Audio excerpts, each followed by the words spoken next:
آج اسلام آباد high court کے آنریبل جج جسٹس بابر ستار صاحب کی عدالت میں شہریار افریدی اور شاندانہ گلزار کے 3 امپیوں کے تحت حراست کے کیسز کی سماعت ہوئی۔ آنریبل اسلام آباد ہائی کورٹ کے فاضل جج صاحب کو میں نے آگاہ کیا کہ یہ 7ویں دفعہ ہیں کہ 3 امپیوں کے تحت شہریار افریدی کو ڈیٹین کیا گیا ہے۔ اس سے پہلے اسی ڈپٹی کمشنر اسلام آباد نے 3 امپیوں کے تحت شہریار افریدی اور ان کی بیگم کو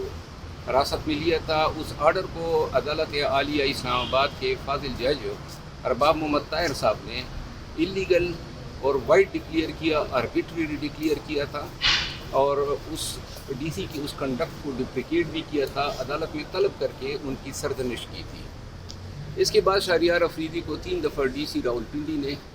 پھر جیلم، پھر کوارٹ، اس طرح کے ڈسٹرکٹ مجسٹریٹ نے متعدد دفعہ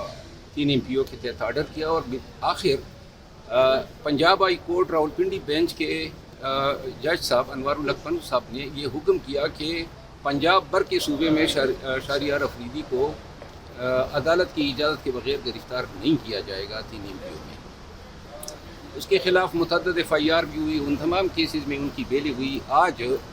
جب عدالت عالیہ کو یہ پتہ چلا کہ پہلے بھی اسی ڈی سی کی سرزنش ہو چکی ہے اور اس کے پہلے حکم نامے کو بھی وائڈ ڈکلیئر کیا گیا، 90 دن حراست میں رہنے کے باوجود اس کے خلاف الزام لگائے گئے ہیں کہ وہ کچہری پر لوگوں کو عملے کے لیے اکسا رہا ہے،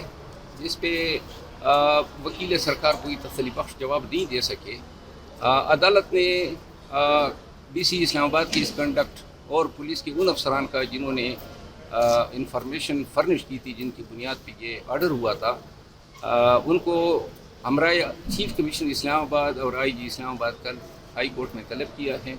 ساتھ میں ڈسٹرکٹ مجسٹریٹ کو تمین عدالت کا نوٹس جاری کر دیا ہے کہ ایک دفعہ آپ کے آرڈر کو اسی ہائی کورٹ نے کل عدم قرار دیا تھا، اس کے باوجود کیوں کر آپ نے دوبارہ 3 امپیوں کا آرڈر جاری کیا۔ اسی طرح آج شاندانہ گلزار جو PTI کی خاتون MNA تھی، اس کو بنی گالہ میں پولیس نے اس کے گھر میں گھس کے اغوا کیا۔ اس کی والدہ محترمہ نے ان کی اغوائی کے حوالے سے تھانہ بنی گالہ میں درخواست دی تھی، جس پہ کوئی کارروائی نہیں ہوئی۔ بعد ازاں اگلے دن شام کو پتہ چلا کہ ڈی سی اسلام آباد نے اس کو 3 امپیوں کے تحت جیل بھیج دیا ہے۔ آج عدالت میں سماعت ہوئی اور کورٹ نے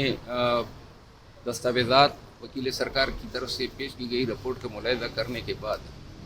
ڈی سی اسلام آباد اور IG اسلام آباد کو اصالتاً طلب کیا ہے کہ یہ وضاحت کریں کہ یہ آرڈر کیوں کر پاس کیا گیا۔ بقایا کارروائی جب یہ لوگ کل عدالت میں پیش ہوں گے تو انشاءاللہ جو بھی سماعت ہوگی وہ آپ کے سامنے